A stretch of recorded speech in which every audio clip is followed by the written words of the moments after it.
Sa CCTV video na iyan, makikita ang pagpasok ng isang lalaki sa isang eskinita habang nakasakay sa isang motor. Huminto nga ang motor at pumasok sa isang bahay. Makalipas lamang 6 na minuto, makikita naman siyang tumatakbo palabas ng eskinita habang may daladalang mahabang bagay. Kinabukasan, ang babaeng nakatira sa bahay na pinuntahan ng lalaki ay natagpuan na lamang puno ng dugo ang katawan. Turn on your notification bell, like and subscribe para sa crime stories araw-araw. Ang biktimang babae ay kinilalang si Dwinta Angari, 37 years old o tawagin na lang nating Dayan. Sa East Jakarta, Indonesia ipinanganak at lumaki si Dayan. Ang kanyang lola ay kinilalang si Mopok Nori, ang tinaguriang isa sa mga legendary comedian sa bansang Indonesia. At dahil nga sa ambag ni Nori sa industriya, tinawag din siyang Betawi cultural icon. Malapit nga si Dayan sa kanyang lola. Kaya naman nang pumanaw si Nori ng taong 2015, labis na nalungkot ang dalaga. Si Dayan ay inilarawan ng kanyang pamilya bilang masipag, mabait at masayahing tao. Habang lumalaki si Dayan, nahilig siya sa pagluluto. Hindi nakapagtapos ng kolehiyo si Dayan pero meron siyang mga certificate tungkol sa Culinary Arts Program, Food at Beverage Service Management course. Masaya nga si Dayan sa mga nadadaluhan niyang programa at alam niyang magagamit niya ang mga ito. Pangarap kasi ng babae na magtayo ng sarili niyang food business. Sa kabila nga ng pagiging sikat ng kanyang lola, simple lamang ang pamilya ni Dayan. Kaya naman, ang nasa isip ng babae, gusto niyang makatulong sa kanyang pamilya. Dahil dito, iba't ibang trabaho nga ang pinasukan ni Dayan tulad ng pagiging cook sa isang maliit na kainan, waitress sa isang restaurant at naranasan din ng babae na maging panadera. Subalit sa kabila ng pagkain ni Dayan, ang kanyang pamilya ay kinakapos pa din. Kaya naman dito na nagdesisyon ang dalaga na magtrabaho abroad para sa mas malaking sahod. Kaya naman nagtungo si Dayan sa Malaysia kung saan siya nagtrabaho at naging bahagi ng isang catering team. Kahit malayo sa kanyang pamilya, masaya at nakakapagod ang kanyang trabaho. Masaya si Dayan sa tuwing naghahanda siya ng iba't ibang mga pagkain. Tumagal nga ng ilang taon si Dayan sa Malaysia hanggang sa tanghali na siyang catering chef. Habang nagtatrabaho, isang lalaki ang nakilala ni Dayan. Ang lalaki na ito ay si Fawad Tarek Jamel, 38 years old o tawagin na lang nating Alex. Si Alex ay mula talaga sa bansang Iraq at meron siyang 4 na kapatid na mga lalaki. Ang kanyang mga magulang ay parehong mga negosyante. At dahil nga sa negosyo ng kanyang mga magulang, nakakapunta sa iba't ibang bansa si Alex. Inilarawan nga si Alex ng kanyang pamilya bilang adventurous at malakas ang loob. Mahilig ngang mamasyal sa iba't ibang lugar ang lalaki at mahilig din sa mga bata. Kaya naman kapag busy ang kanyang mga kapatid, si Alex ang nag-aalaga sa kanyang mga pamangkin. Hindi nagtagal si Alex ay permanente nang tumira sa Malaysia kung saan pinangasiwaan niya ang isang food store na negosyo ng kanyang pamilya. Mag-isa lamang tumira si Alex sa Malaysia habang nasa malayong lugar naman ang kanyang mga kapatid. At habang nasa Malaysia si Alex, nakilala niya si Dayan. Naging malapit na magkaibigan ang dalawa hanggang sa niligaw na niya ang babae. Hindi nagtagal, nagkaroon na nga ng relasyon sina Alex at Dayan at kalaunan tumira na sila sa iisang bahay. Maayos naman ang naging relasyon na magkasintahan. Maalaga si Alex kay Dayan at madalas namang paglutuan ng masasarap na pagkain ng dalaga ang kanyang kasintahan.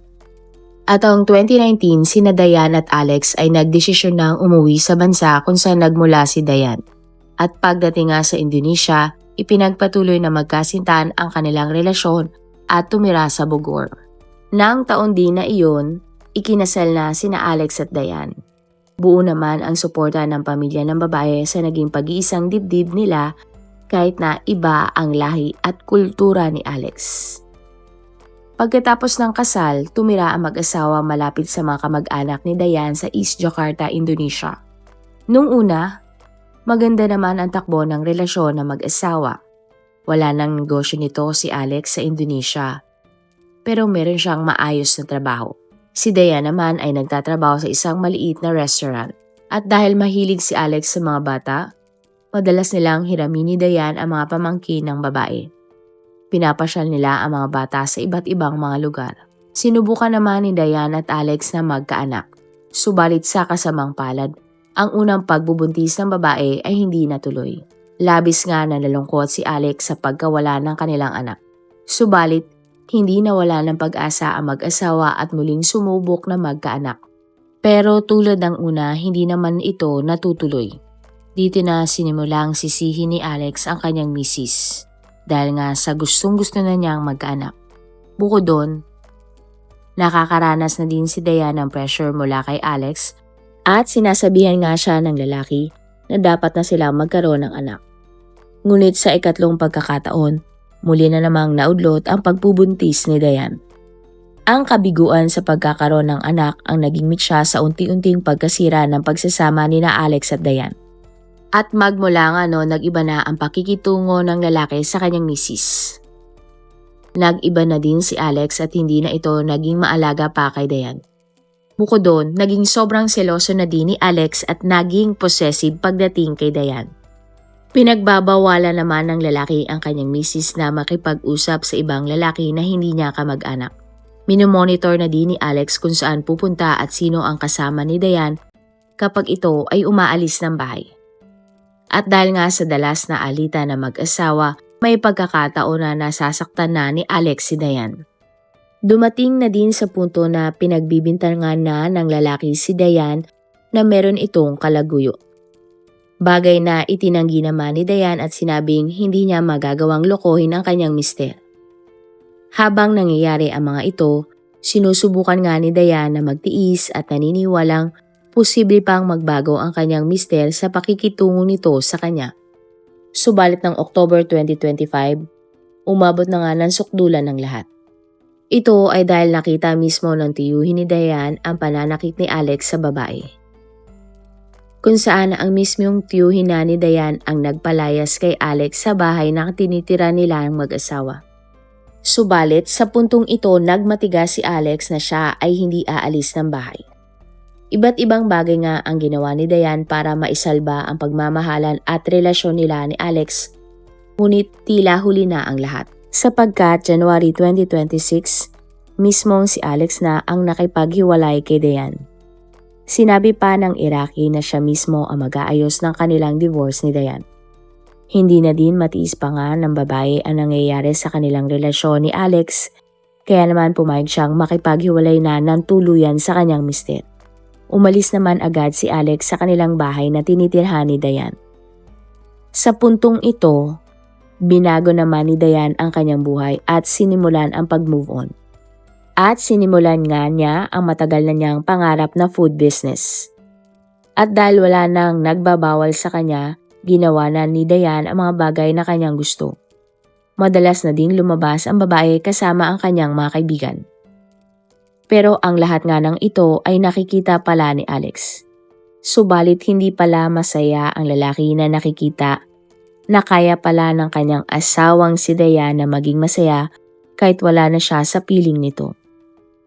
At makalipas nga ang ilang linggo, binalikan ni Alex si Dayan at sinabing hindi na niya itutuloy pa ang kanilang hiwalayan.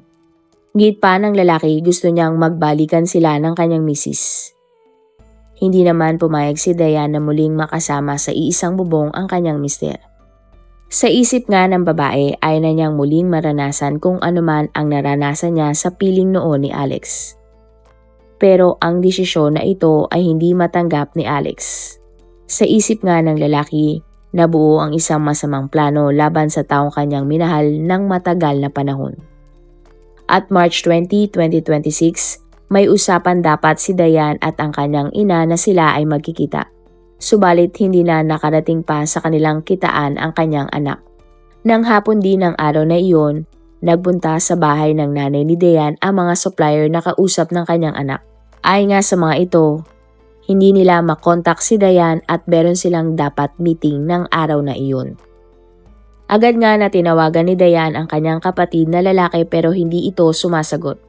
Hanggang sa umabot na nga ang kinagabihan pero hindi pa din sumasagot si Dayan. At March 21, 2026 ng madaling araw, nang nagdesisyon na ang nanay at kapatid ni Dayan na puntahan siya sa kanyang tinitiran. Simula nga na naghiwalay sila ni Alex, mag-isa na lamang naninirahan si Dayan sa Sipuyang area. Agad nga na kumatok ang kapatid ni Dayan sa bahay na tinitirahan ng kanyang kapatid. Ilang beses pang paulit-ulit ang pagkatok ng lalaki pero hindi talaga nagbubukas ng kanyang pintuan si Dayan. Inutusan naman ng nanay ni Dayan ang kapatid nito na pumasok sa pamamagitan ng bintana. At kahit nga mahirap, nagawa namang makapasok ng kapatid ni Dayan sa kwarto dahil siya ay payat at tama lamang ang laki. Nagkasya siya sa bintana at matagumpay na napasok ang kwarto ng kanyang kapatid. Maya-maya pa, napasigaw na nga lamang ang lalaki nang natagpuan ang kanyang kapatid sa sahig at ang kanyang ate ay napakaraming dugo. Napahagulgol naman ang nanay ni Dayan nang nakita ang sinapit ng kanyang anak na babae. Dali-dali nga silang tumawag ng mga pulis para tulungan pa si Dayan. At pagdating nga ng mga pulis sa bahay, kasabay din nilang dumating ang isang ambulansya. Pero matapos nga ang suriin si Dayan, idineklara na siyang wala ng buhay. Hindi naman matanggap ng pamilya ni Dayan ang kanyang sinapit. Hindi naman na nagsayang pa ng panahon ang mga pulis at agad silang nagsagawa ng isang investigasyon. Dinala naman ang labi ni Dayan sa laboratorio para sumailalim sa isang autopsy. At base nga sa isang autopsy, isang pinsalan ng saksak sa leeg ang naging sanhi ng pagkamatay ni Dayan. Bukod doon, may tinamo ding pinsala si Dayan sa kanyang ulo at sa itaas na parte ng kanyang katawan. Ay nga sa mga pulis, posibleng hindi pagnanakaw ang naging dahilan ng krimen dahil walang nawawala sa mga gamit ng biktima maliban na lamang sa passport at cellphone ni Dayan. Hanggang sa isang kopya nga ng CCTV ang naging daan para matukoy kung sino ang suspect sa nangyaring krimen. At March 19, 2026 bandang alas 8 pasado ng gabi, isang motor na minamaneho ng isang lalaki ang pumasok sa eskinita kung nasaan ang bahay ni Dayan. Huminto ito sa eskinita, bumaba ng motor at pumasok sa loob ng bahay kung saan nakatira ang biktima. Hanggang sa makalipas ang ilang sandali, makikita na nga ang paglabas ng lalaki sa eskinita. Sa sumunod nga nakuha ng CCTV, alas 12 ng March 20, makikita naman ang isang lalaki na may dalang mahabang bagay na nakabalot sa tela papunta sa direksyon ng bahay ni Dayan. Makalipas naman ang ilang minuto, makikita ang parehong lalaki na tumakbo palabas ng eskinita.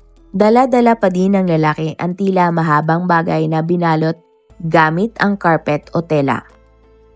At ipinagtanong-tanong nga ng mga pulis sa pamilya ni Dayan at sa mga kapitbahay nito kung kilala ba nila ang lalaki na nakunan sa CCTV.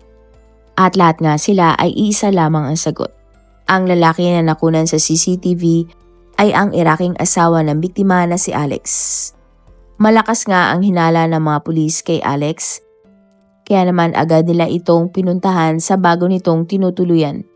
Subalit hindi na naabutan pa nila sa lugar ang lalaki. Ayon nga sa mga pulis, mukhang planado na ni Alex ang nangyaring krimen dahil hindi lamang isang beses siyang nagpunta sa bahay ng biktima. Nakausap naman ng mga pulis ang pinsan ni Dayan si Sanya. At ayon nga kay Sanya, bago nga nangyari ang krimen, sa bahay niya dapat matutulog ang biktima dahil natatakot umano si Dayan na baka puntahan siya ni Alex. Nakwento kasi ng biktima sa kanyang pinsan na pinagbabantaan na ni Alex ang buhay ni Dayan. Sinabi pa ng witness na inantay niya nga hanggang hating gabi si Dayan sa kanyang bahay, pero hindi na ito dumating kaya natulog na si Sanya.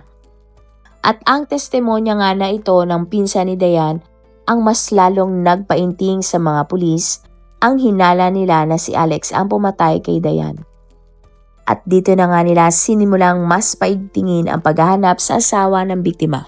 Sa paghahanap nga kay Alex, sinundan ng mga pulis ang isang lead na nagsasabing matapos mangyari ang krimen, Sinubukan ng sospek na magtago sa Bugor at Sukabumi.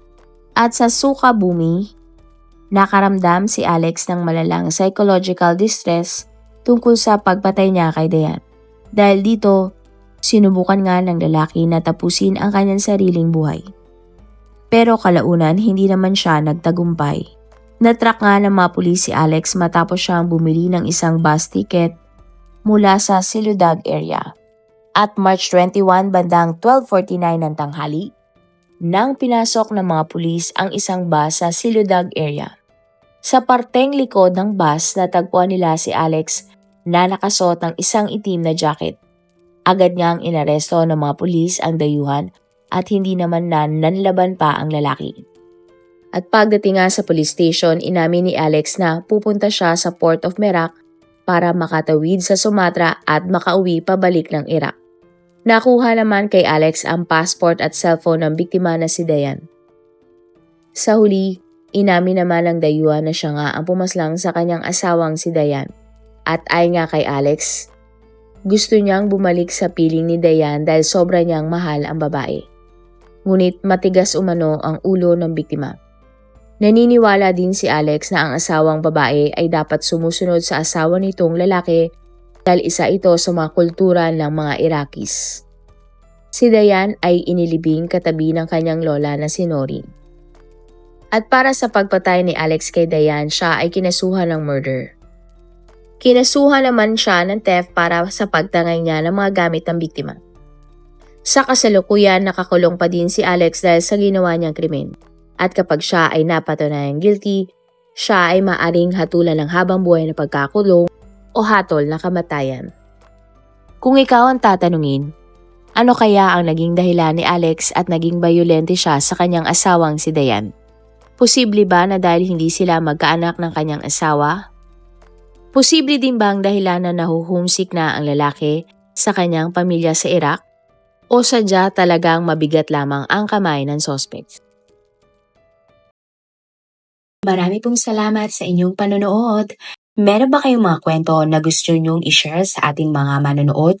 O kung may personal po kayong kwento na gusto nyong i-feature sa ating channel, i-comment down below nyo lang ang inyong mga suggestions. Para naman po sa dagdag kalaman, i-subscribe nyo din po at i-follow ang ating iba pang YouTube channel katulad ng Tagalog Facts and Mysteries by DJ Sean at Manila Boy Wonder Philippines. Marami pong salamat sa pagsuporta nyo sa aming mga channel. God bless everyone!